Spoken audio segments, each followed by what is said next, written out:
तमिलनाडु की राजनीति और धार्मिक व्यवस्था से जुड़ी एक ऐसी खबर सामने आई है जिसने पूरे राज्य में हलचल मचा दी है।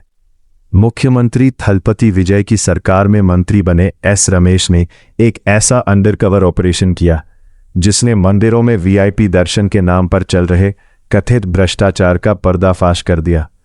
आखिर कैसे एक मंत्री आम भक्त बनकर मंदिर पहुंचा, कैसे उसने खुद पैसे देकर पूरे रैकेट को पकड़ा, और कौन है एस रमेश जिन्होंने एक छोटे से कमरे वाले घर से मंत्री पद तक का सफर तय किया। आइए जानते हैं पूरी कहानी। तमिलनाडु में मुख्यमंत्री थलपति विजय के नेतृत्व वाली सरकार लगातार सुर्खियों में बनी हुई है।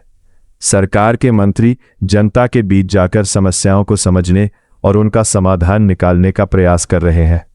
इसी बीच हिंदू धार्मिक एवं धर्मार्थ बंदोबस्ती विभाग के मंत्री एस रमेश ने ऐसा कदम उठाया जिसकी चर्चा पूरे देश में हो रही है।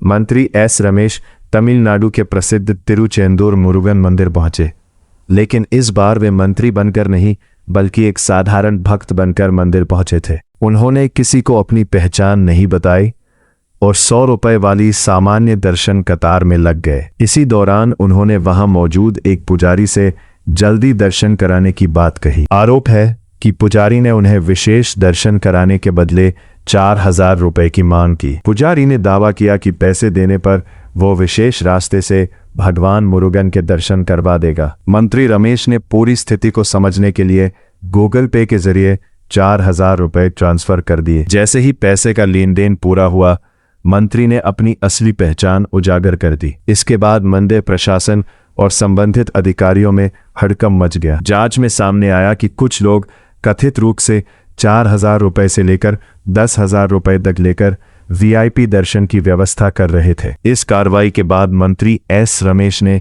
साफ शब्दों में कहा कि भक्तों का शोषण किसी भी कीमत पर बर्दाश्त नहीं किया जाएगा। उन्होंने कहा कि जनता ने हमें ऐसे लोगों के खिलाफ कार्यवाही करने के लिए चुना है जो श्रद्धालुओं का फायदा उठाते हैं। मंत्री ने कहा कि सेवा के नाम पर अवैध रूप से पैसे वसूलना गलत है। ऐसी व्यवस्था को सेवा नहीं कहा जा सकता और ना ही किसी भगवान ने ऐसा करने के लिए कहा है। उन्होंने ये भी कहा कि सरकार का कर्तव्य है कि वह हर उस व्यक्ति के खिलाफ कार्रवाई करे जो धर्म और आस्था के नाम पर लोगों का शोषण कर रहा हो। संघर्ष से मंत्री बनने तक का सफर। दोस्तों, एस रमेश की कहानी भी किसी प्रेरणादायक फिल्म से कम नहीं है। 31 वर्षीय एस रमेश इंजीनियरिंग ग्रेजुएट है। राजनीति में आने से पहले वे एक ऑटोमोबाइल कंपनी में नौकरी करते थे। वह अभिनेता से नेता बने थलपति विजय के बड़े समर्थक रहे हैं और टीवी के पार्टी के शुरुआती कार्यकर्ताओं में शामिल रहे। आज मंत्री बनने वाले रमेश कभी एक छोटे से कमरे वाले घर में रहते थे।